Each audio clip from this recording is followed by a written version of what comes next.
padre appunto negli anni 50. Senta, le chiedo un'altra cosa, quali sono secondo lei i maggiori intralci, i maggiori ostacoli per un imprenditore, per fare impresa nel nostro paese oggi? Evidentemente, mi permetta di chiederglielo perché siamo sulla strettissima attualità, cosa pensa di questa manovra economica e se aiuta gli imprenditori oppure no. Non le chiedo un giudizio politico, un giudizio tecnico, da manager, da imprenditore. Uno degli ostacoli principali riguarda gli oneri previdenziali. Non ce ne rendiamo bene conto, ma sono i più alti al mondo insieme a quelli francesi. Grava sul costo del lavoro in Italia più del 40% di oneri previdenziali. Questo non comporta tanto un costo del lavoro elevato, perché in Italia non lo è, questo va detto con estrema onestà, ma comporta un reddito netto dei lavoratori che è estremamente basso e che quindi non consente di far ripartire i consumi che infatti in Italia languono ormai da alcuni decenni. Un altro problema è senz'altro quello dell'imposizione fiscale. Fra la cosiddetta IRE e l'IRAP si supera facilmente il 50% di imposte sul reddito d'impresa. Secondo me queste imposte vanno bene se gli utili vanno divisi, quindi vanno a finire ai soci.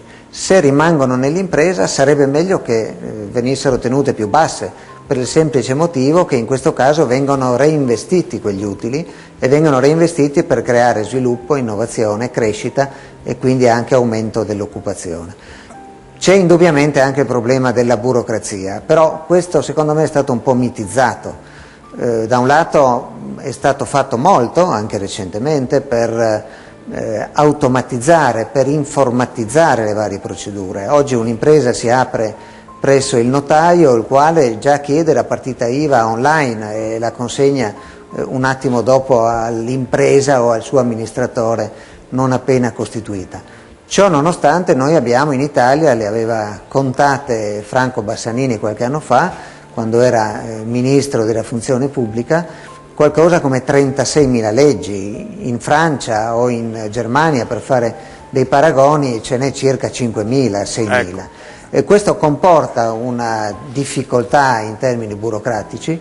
Io ho fatto parte per più di 2 anni si chiama High Level Group per Administrative Burdens, cioè per i pesi dell'amministrazione, un gruppo di alto livello per cercare di ridurre il peso della burocrazia, nominato dal Presidente della Commissione Europea, Barroso. Io ero l'unico italiano fra i 15 componenti.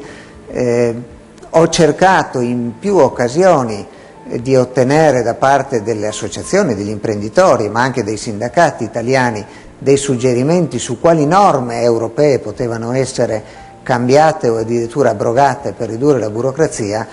Devo confessare che in più di 2 anni non ho ottenuto quasi nessun suggerimento. Allora... me ne sono inventati tanti, ma vedo che in Italia si protesta molto per la burocrazia, ma quando c'è da dare un suggerimento pratico si ha qualche difficoltà. Senta, allora prima con l'onorevole